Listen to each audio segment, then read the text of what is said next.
ஓம் கணேசாய நமக. பணிவளர்ந்த வணக்கத்துடன் உங்கள் யோகா விஜய். சிம்ம செவ்வாய் பயிற்சி விஸ்வாவசு வருஷம் வைகாசி மாதம் 25ஆம் தேதி 8/6/2025 ஞாயிற்றுக்கிழமை காலை சமயம் 9 மணி 23 நிமிஷம் அளவில் கடகத்தில் நீசம் பெற்றிருந்த இந்த செவ்வாய் மகம் 1 அந்த பாதமாகிய சிம்ம ராசியில் பிரவேசம் ஆகின்றார். இந்த பிரவேசமானது மகர ராசியிலே பிறந்த உங்களுக்கு 8ஆம் இடத்துக்கு போய் சேருகின்றார். இந்த 8ஆம் இடத்துக்கு போய் சேருகின்ற காரணத்தினால், அதாவது 7ஆம் இடத்துல நீசப்பட்டு வந்தவர் 8ஆம் இடத்துக்கு போயிருக்கிறாரு.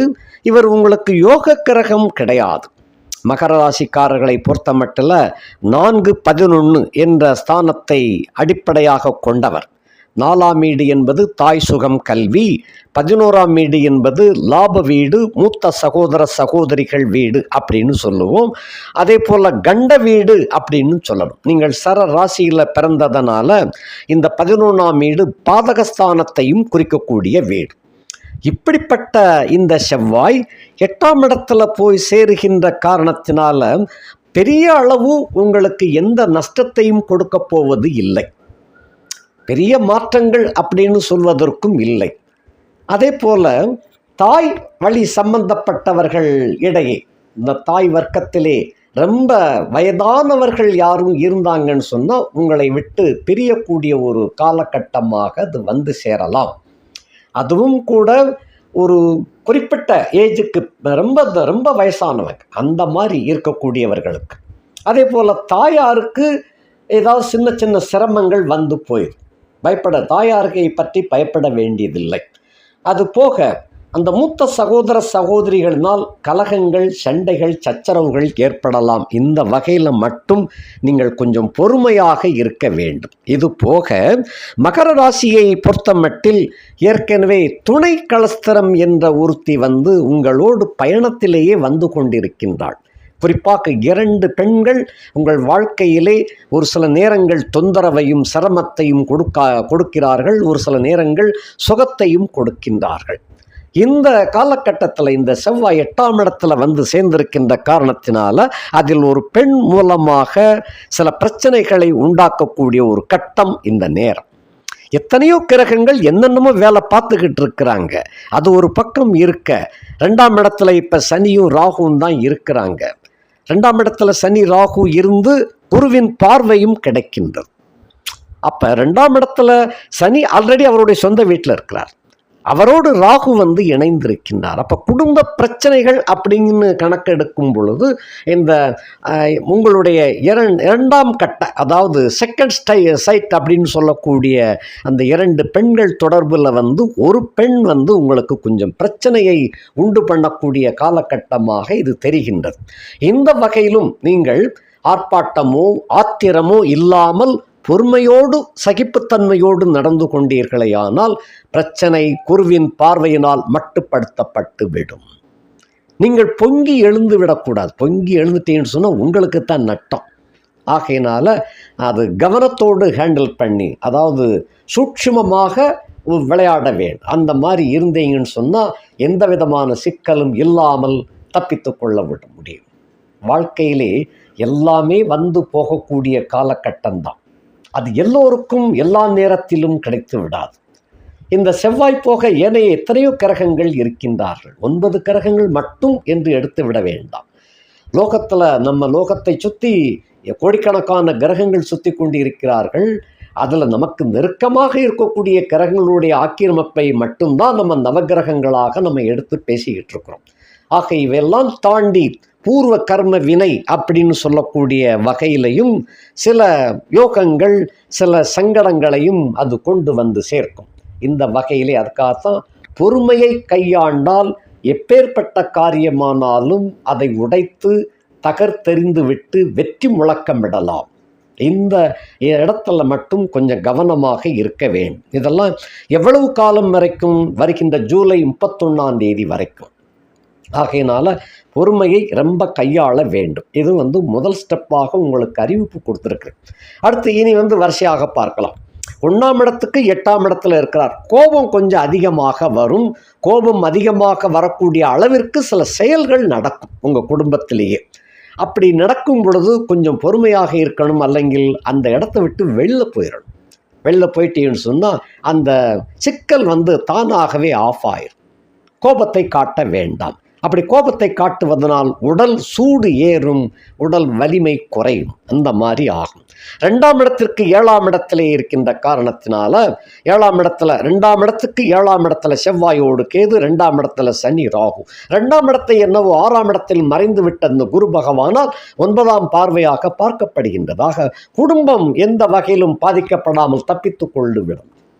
அந்த வகையில் சிக்கல்கள் தலைக்கு வந்தது தலைப்பாகையோடு போய்விடும் என்ற கணக்கில் வாசல் வரைக்கும் வந்துட்டு போயிருமே தவிர சிக்கல் குடும்பத்திற்குள் வரக்கூடிய வாய்ப்பு குரு தடுத்து விடுகின்றார். குருவின் பார்வையினால் இந்த சனி ராகு கட்டுப்படுகிறார்கள். ஆக்கினாலே பிரச்சனைகள் வெளியேதான் இருக்குமே தவிர உள்ளுக்குள் இல்லை. இந்த வகையில் உங்களுக்கு யோகம்தான். தனம், குடும்பம், வாக்கு இந்த வகையிலும் எந்த விதமான குறையும் இருக்காது, சிறப்பாகவே இருக்கின்றது. 3ஆம் இடத்திற்கு 6ஆம் இடத்திலே இருக்கின்ற காரணத்தினாலே சகோதர ஒற்றுமைகள் கொஞ்சம் கம்மியாகத்தான் இருக்கும். இது சனியினுடைய கிளைமாக்ஸ் கட்டம், அதுவும் அப்படியும் ஒரு கணக்கு எடுத்துக்கணும். அதே சமயத்தில் தான் அந்த மகரத்திற்கு ராசியில் பிறந்த உங்களுக்கு 8ஆம் இடத்துல செவ்வாய் வந்திருக்கிறார், 8ஆம் இடத்துல கேதுவும் இருக்கின்றார். பங்காளி சண்டைகள் என்பது கொஞ்சம் சிக்கல். மூத்தவர்கள் இளையவர்கள் எல்லாம் ஒன்று கூடிடுவாங்க, நீங்கள் தனிப்பட்டு நிற்பீங்க. நீங்கள் ஓரணியில் நிற்கணும், மற்றவர்களெல்லாம் ஓரணியில் நிற்பாங்க. மூத்தவர்களும் இளையவர்களும், இளைய பங்காளி மூத்த பங்காளிகள் எல்லாம் இப்படி இருப்பாங்க. ஆகையினால் கண்ணும் கருத்துமாக இருந்தீங்கன்னு சொன்னால் உங்களுடைய சிக்கல்கள் உங்களுக்கு வராமல் தப்பித்து கொள்ள விட முடியும். இப்போ ஒரு காரியம் பண்ணுறீங்க, அந்த காரியத்தில் அவங்களெல்லாம் சேர்க்க வேண்டியிருக்குதுன்னு வரும். ஒரு குலதெய்வ வழிபாடு அப்படின்னு சொன்னால் அங்கே சண்டை வரக்கூடிய ஒரு வாய்ப்பாக ஏற்படும். இவைகளில் பொறுமையை கையாண்டீங்கன்னு சொன்னால் உங்களுக்கு நஷ்டம் எதுவுமே இல்லாமல் தப்பித்து கொள்ள விட முடியும். ஆக 3ஆம் இடத்துக்கு 6ஆம் இடத்திலே இந்த செவ்வாயோடு கேது இருக்கின்ற காரணத்தினாலே குழப்பங்கள் முன்னேற்றம் அடையாமல் கேது தடுத்துருவார். அது ஒரு பக்கம் உங்களுக்கு சப்போர்ட்டாக தான் இருக்கிறார். அந்த வகையிலே நீங்களும் பொறுமையாக இருந்து கொள்ள வேண்டும். அவ்வளவுதான். தைரியம், வீரியம், பராக்கிரமத்தை இப்பொழுது காட்டக்கூடிய நேரம் அல்ல. அடுத்தபடியாக 4ஆம் இடத்திற்கு 5ஆம் இடத்திலே இருக்கின்ற காரணத்தினாலே தாயாருக்கு உடல் ஆரோக்கியம் அப்பப்போ தளரும், பின்னர் சரியா போயிடும், ஒன்றும் பயப்பட வேண்டியதில்லை. கல்வி கற்கக்கூடிய மகர ராசி மாணவிகளுக்கு கல்வி பிரச்சனைகள் அப்படி ஒன்றும் கெடுதலாக இல்லை. நீங்கள் கேட்ட பள்ளிக்கூடங்கள், கல்லூரிகள் கடைசி நேரத்தில் கிடைக்கும். அந்த வாய்ப்பு என்னன்னு சொன்னால் அந்த கடைசி நேரத்தில் அது கைகூடி வந்துவிடும், வெற்றியாக கிடைத்துவிடும். அது சில செலவுகளெல்லாம் செய்து கிடைக்கக்கூடிய ஒரு வாய்ப்பாக வந்துவிடும். பட் நீங்கள் எதிர்பார்த்த கல்லூரிகள் கிடைக்கப் பெறுவீர்கள். அடுத்தபடியாக வீடு சம்பந்தப்பட்ட வகையில் இப்பொழுது எந்த விதமான மாற்றம் இல்லை. அதுவே ஆக வீடு சம்பந்தப்பட்ட வகையில் புதிய முயற்சிகள் எதுவும் எடுக்க வேண்டாம். அடுத்தபடியாக 5ஆம் இடத்திற்கு 4ஆம் இடத்திலே இருக்கின்ற காரணத்தினாலே அந்த பூர்வ புண்ணிய வகையில், அந்த சொத்து பத்துக்கள் வகையில் சில கடன் பிரச்சனைகள் ஏற்கனவே இருக்கும். அந்த கடன் பிரச்சனைகளாலும் அந்த பங்காளிகளிடையே சண்டை சச்சரவுகள் ஏற்படும். இதன் பொருட்டு நீங்கள் உங்களுடைய நடவடிக்கை என்ன அப்படின்னு சொன்னால் யார் பக்கம் சேராமல் அவங்க மொத்தத்திலே விட்டுருங்க. அது என்ன அடித்து பிடிச்சி எந்த வர்றாங்களோ வரட்டும், அதுக்கப்புறம் உங்களுடைய பங்கு எதுவோ அந்த பங்கு தானாகவே கிடைக்க ஆரம்பிச்சிடும். ஆகையினால் இந்த இடத்திலும் மிக மிக பொறுமையாக கையாள வேண்டும். இதுதான் முக்கியம். அடுத்தபடியாக பிள்ளைகளால் செலவுகள் ஏற்படக்கூடிய காலகட்டம். பிள்ளைகளால் செலவுங்கிறது எப்போனாலும் செலவழிக்கத்தான் செய்யணும். அதில் பிள்ளைகளை பொறுத்த மட்டில் நல்ல கல்லூரிகளுக்காக இல்லை போட்டி தேர்வு எழுதக்கூடிய வகையிலே உள்ளவர்களுக்காக நீங்கள் செலவு செய்ய வேண்டியது இருக்கும். அது நல்ல செலவாகத்தான் இருக்கும். அதனால் பயன் கிட்டாமல் போகாது, நல்லபடியாக பலனும் வெற்றியும் கிடைக்க பெறுவார்கள். ஆக பிள்ளைகளால் சுபகாரியங்களும் நடந்தேறும். அடுத்த 6ஆம் இடத்துக்கு 3ஆம் இடத்திலே இருக்கின்ற காரணத்தினால கடன்கள் கட்டுக்குள் அடங்கி இருக்கும். சில பேருக்கு கடன்களை முழுமையாக அடைக்கக்கூடிய வாய்ப்புகள் தேடி வருகின்றது. ஆக வருமானத்திற்கு குறை இருக்காது, வருமானங்கள் நல்லபடியாக இருக்கும். உங்களுக்கு ஏற்பட்ட நோய் நொடிகளெல்லாம் இப்பொழுது விடைபெறக்கூடிய காலகட்டமாக விளங்கும். அதே சமயத்தில் வழக்கு வம்பு தும்புகள் இப்பொழுது எந்த மாற்றம் இருக்காது, அது அப்படியே ஓடிக்கொண்டுதான் இருக்கும். அடுத்து 7ஆம் இடத்துக்கு 2ஆம் இடத்திலே செவ்வாயும் கேதுவும் இருக்கின்ற காரணத்தினாலே மனைவி சொல்லுக்கு சில சமயங்களில் நீங்கள் கடும் எதிர்ப்பு தெரிவிக்கின்ற ஒரு காலகட்டமாக இருந்தால் அது குடும்பத்தில் குழப்பங்கள் உண்டு பண்ணும். அந்த குடும்பத்தில் குழப்பத்தை உண்டு பண்ணாமல் இருப்பதற்கு மனைவி சொல்லை முதல்ல கேட்டுட்டு அதுக்கப்புறம் நீங்கள் என்ன சொல்லணுமோ அதை சொல்லுங்க. அது சண்டை வராமல் பார்த்து கொள்ளலாம். இந்த மாதிரி செயல்படக்கூடிய வாய்ப்பு மகரத்திலே பிறந்த உங்களுக்கு நிச்சயமாக இருக்கும். அதே போல் என்ன சம்பந்தம், அது சம்பந்தப்பட்டவர் மனைவி சம்பந்தப்பட்டவர்கள் வகையிலும் வாயை கொடுத்து மாட்டிக்கிடக்கூடாது. அவங்க என்ன சொல்ல வர்றாங்களோ சொல்கிறத கேட்டுட்டு அதுக்கப்புறம் பேசுங்க.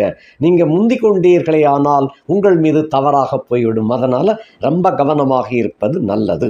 அடுத்து 7ஆம் இடத்துக்கு 2ஆம் இடத்துல கேது என்ற கிரகம் இருக்கிறார் இல்லையா? ஆகையினால் அந்த பெண் தொடர்புகள் என்பது வலுவாகத்தான் இருக்கின்றது. அது உங்களை விட்டு போகக்கூடிய வகையில் இல்லை. கவனமாக இருங்கள். அடுத்தபடியாக 8ஆம் இடத்திற்கு 1ஆம் இடத்திலே இருக்கின்ற காரணத்தினாலே ஆயுளுக்கு எந்த பங்கம் இல்லை. திடகாத்திரமான ஆயுள் தீர்க்க ஆயுளாக விளங்கும். நெருப்பு சம்பந்தப்பட்ட வகையில் கண்டிப்பாக எச்சரிக்கையாக நடவடிக்கை எடுத்துக்கொள்ளுங்கள். இப்போ அது கார் ஓட்டும்போது, பைக் ஓட்டும்போது, அதே போல் குடும்பத்தில் இருக்கும்போது, வீட்டில் இருக்கும்போது சுவிட்ச் போர்டு லூஸாக இருந்துச்சுன்னா அதெல்லாம் சரி பண்ணி வச்சுக்கங்க. பயணங்கள் கொஞ்சம் பரபரப்பாக இல்லாமல் நிதானமாக அமைதியாக மேற்கொண்டால் எந்த விதமான சிக்கலும் ஏற்படாது, தப்பித்து கொள்ளலாம். அடுத்தபடியாக கெட்ட பேர் என்பது இந்த இடத்துல வராது. சில சுமூகமான பிரச்சனைகள் ஓடிக்கொண்டிருக்கும் பொழுது கொஞ்சம் வலிய பிரச்சனை அப்பப்போ தலை தூக்கும். அதை சாதுரியமாக வெற்றி கொள்ளக்கூடிய ஒரு வாய்ப்பு உங்களுக்கு இருக்கின்றது. ஆகையினாலே பயப்படாமல் துணிச்சலுடன் மேற்கொள்ளுங்கள், வெற்றி கிடைக்கும்.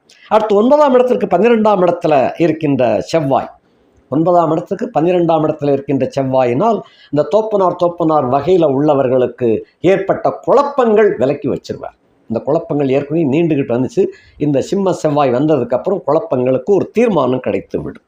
அடுத்து 10ஆம் இடத்துக்கு 11ஆம் இடத்திலே இருக்கின்ற காரணத்தினாலே தொழில் வியாபாரம் இவைகள் எல்லாம் எந்த குறையும் இருக்காது. அருமையாக யோகத்தை கொடுப்பார். சனி அடுத்த கட்டத்தை நோக்கிய பயணத்தில் இருக்கின்ற காரணத்தினால, மீனத்தை நோக்கிய பயணத்தில் இருக்கிறதுனால உங்கள் ராசி நாயகன் வரவுகளுக்கு எந்த பஞ்சமும் கொடுக்க மாட்டார்.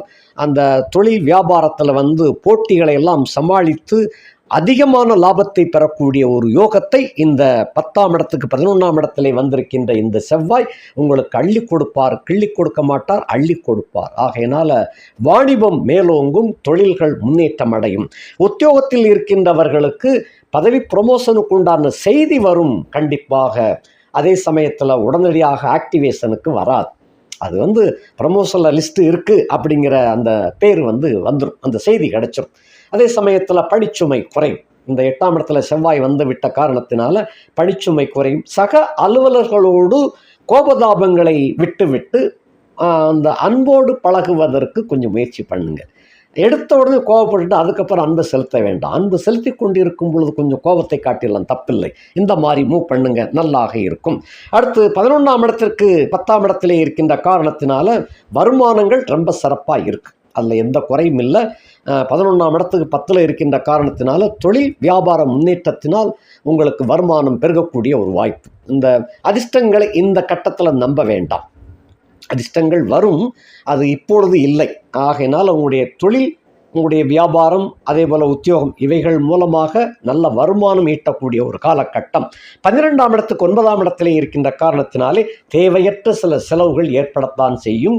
தோப்பனார் வர்க்கத்துக்காகவும் நீங்கள் என்னதான் போட்டி பொறாமை காழ்ப்புணர்ச்சியாக இருந்தாலும் மனசு உங்களுக்கு கேட்காது. ஆகையினால் செய்ய வேண்டிய உதவிகளை கண்டிப்பாக செய்வீங்க. அதன் மூலமாக செலவுகள் ஏற்படும். அப்படி செலவு செய்கின்ற காரணத்தினால உங்கள் பிள்ளைகள் நல்லா தான் இருப்பாங்க. அதாவது எதிரி அப்படின்னு தெரிந்தும் சில சமயங்களில் நீங்கள் உதவி செய்கிறீங்க இல்லையா, அந்த உதவி உங்களுடைய பிள்ளைகளை வருங்காலத்தில் காப்பாற்றும். கண்டிப்பாக அது வீண் போகாது. அந்த நம்பிக்கையோடு அது நீங்கள் எதிர்பார்க்காமத்தான் உதவிகளை செய்கிறீங்க. செஞ்சதுனால எதிர்காலம் வளமுடையதாக இருக்கும். மேலும் மேலும் உங்களுடைய பிள்ளைகள் நல்ல முன்னேற்றத்தை பெறக்கூடிய ஒரு வாய்ப்பாக அது அமையும். அதே போல் அயன சயன போக பாக்கியத்திற்கு அது 9ஆம் இடத்துல அந்த செவ்வாய் சேர்ந்திருக்கிறதுனால அதாவது சில பெண்களுக்காகவும் செலவு செய்யக்கூடிய ஒரு காலகட்டமாக விளங்குது. அதுவும் உங்களுடைய சுகத்திற்காக அந்த செலவுகளை செய்கின்றீர்கள். வரவுகள் ஒரு பக்கம் வந்துகிட்டு இருக்கு, மேலும் மேலும் வந்துகிட்டு இருக்கிறதுனால கஷ்டங்கள் என்பது இனிமேல் போக போக கொஞ்சம் கொஞ்சமாக குறைஞ்சிடும். கஷ்டங்கள் என்பது இல்லை. என்ன, மகர ராசியில் பிறந்தவங்க உங்களை நம்பி பல குடும்பங்கள் வாழ்ந்து கொண்டு இருக்கிறது. தொழில் ரீதியாகவும் சரி, வர்த்தக ரீதியாகவும் சரி, அதே போல் தொடர்பு கொண்ட பெண் தொடர்புகளாலும் சரி உங்களை வச்சு பல குடும்பங்கள் வாழ்ந்து கொண்டு இருக்கிறது. நீங்கள் உங்களுடைய தொழில் வியாபாரம் முன்னேற்றத்தில் அடைகின்ற பலன்கள் நீங்கள் கம்மியாகத்தான் அனுபவிக்கிறீங்க. உங்களை சுற்றி உள்ளவர்கள் ஏகப்பட்ட சுகங்களையும் போகங்களையும் அனுபவித்து கொண்டு வருகின்றார்கள். அப்படிப்பட்ட உங்களால் பலரும் பயனடையக்கூடிய ஒரு வாய்ப்பாக மகர ராசியில் நீங்கள் பிறந்து வளர்ந்து வருகின்றீர்கள். உங்களுடைய குடும்பம் சீரோடும் சிறப்போடும் விளங்கும். நன்றி, வணக்கம்.